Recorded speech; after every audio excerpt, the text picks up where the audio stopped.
Hi guys, back again. So, still thinking about the basing situation. Now, I bet you guys are really fed up with this by now, but now I've moved on from English Civil War to Franco-Prussian War. Okay, so Wars of the Roses, English Civil War, Franco-Prussian War are probably my big three projects, the three that I probably spend more time on than anything else. My Franco-Prussian War armies are building quite nicely. I've got the French, also got the Prussians, obviously, Bavarians, etc. But now I'm thinking about basing these guys as well. And it occurs to me that I've looked at a few different rule systems for this, and I think in the end it's just going to be probably black powder or something similar to black powder that I'm going to go with. I did originally think that they probably needed to be in more open order on smaller bases than for black powder, because they tended to fight in more open order than Napoleonic armies. But from what I've seen, also watching the looking at the Perry's battle they did at the weekend as well, looked absolutely fantastic, and they were all in quite close order and on large bases, and I think I'm probably going to go that way. So where I am at the moment with the Franco-Prussian War, and I've got quite a few of these by the way, not just a couple of bases, is I put them on 40 by 40 mil bases.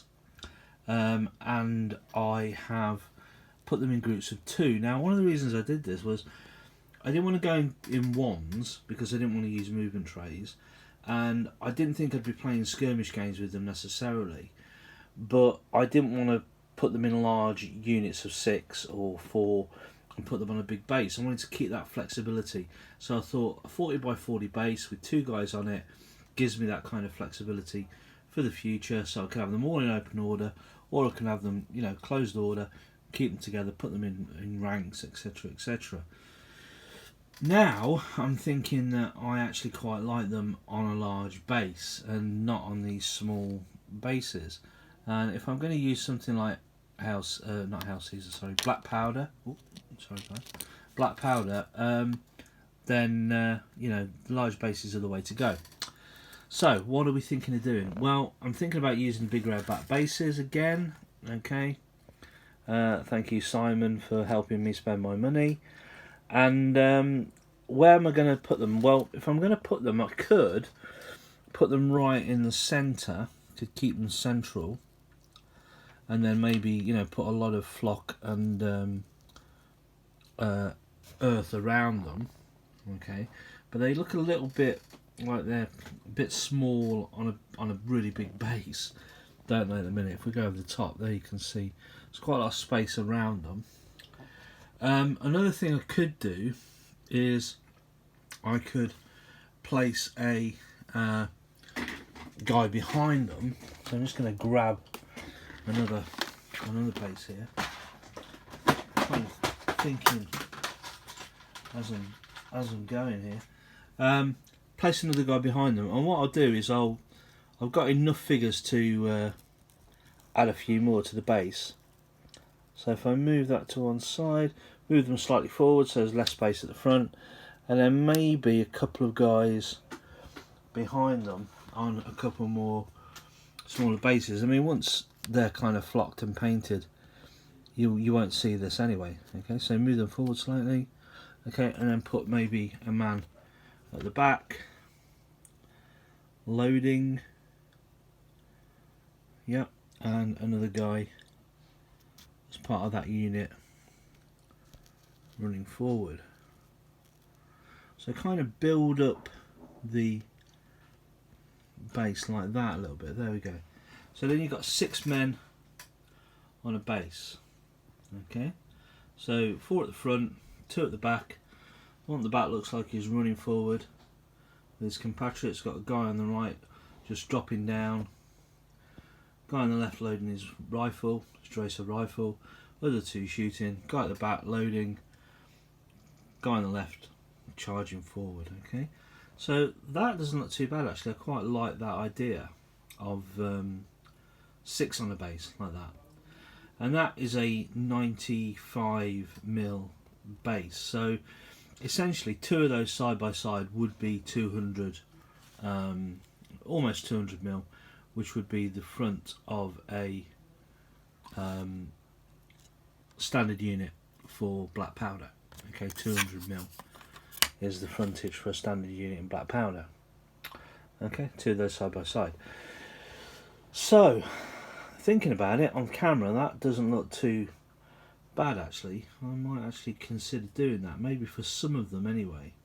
Now, also thought, well, maybe we could go with smaller bases which join together alongside the other bases. So if I take that guy off the front there and put him on this one, this is a smaller big red back base.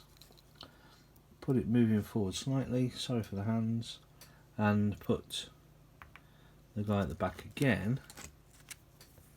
Then we have 3 men on a base instead of 6. So 3 guys on a base instead of 6, and then another base next to it with another 3 men on it, and that actually is wider than the 95mm. I think that's probably something like 150mm. So 4 of those would be almost 300mm. Okay, so quite big. So you know, you are looking at a substantial unit there, right? And then it could cut it down to, you know, small, tiny unit, small unit, 3 side by side would be a standard unit, maybe 4 side by side might be a large unit. Okay, and probably do it that way. That might seem like a better solution.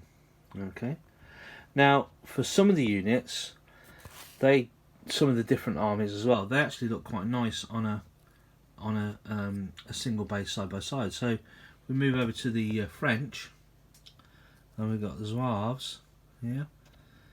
They actually look quite nice on a single base. So I don't think I would add anything to them. 4 guys side by side on a single base in a single unit does look quite attractive. So rather than on 2 single bases as they were, that doesn't look quite as impressive as that. I think that looks somewhat more impressive. And then once it's based around the outside and it's flocked and there's other things on there, maybe a body or something, okay, that could look a lot more impressive on a base like that rather than smaller bases. So it kind of, I don't know, I'm kind of thinking as I'm recording really. So do I go with a single large base with 6 men on it? Do I go with a smaller base? Or I could simply have a combination of the two. I could have some large bases and some smaller bases, and that might give me even more flexibility because these bases go together, they connect, yeah, and that gives me a large base like that. And then I'd have 9 men in a row, and if I wanted a smaller unit, I'd have 6 men in a row and 3 men in one row, and that would give me smaller units for open order in black powder. And also 3 men on a base would give me more flexibility for probably more skirmish style games as well. So that's where I am. So a short 10-minute video. Again, my basing dilemma continues. Okay, it's only a dilemma because I make it a dilemma, right? The drama. But yeah, so sorry for the ramble, but I hope you're finding it interesting as my sort of thought processes continue, and I hope you're enjoying seeing the kind of thoughts that I'm going through at the moment with basing, because I'm absolutely loving using new bases. And as you can see, there's a work in progress on some more of Earl of Oxford's bowmen there, and on the other side as well. Where are they? There they are. Okay, Earl of Oxford's bowmen. At the back there's the musketeers, Still waiting to be based. I still haven't made a decision on the ECW yet. And more Bowman work in progress going on. And this is all in addition to what I put on the table on Sunday as well. So busy time. Yeah. Busy time. Right. Okay. Right. Thanks for watching, guys. Hope you kind of enjoyed that. Hope it wasn't too rambly. Hope it wasn't too frustrating seeing me trying to work out how I'm going to do these things. And I'll see you next time. Take care, have a good evening, have a good week, and see you later.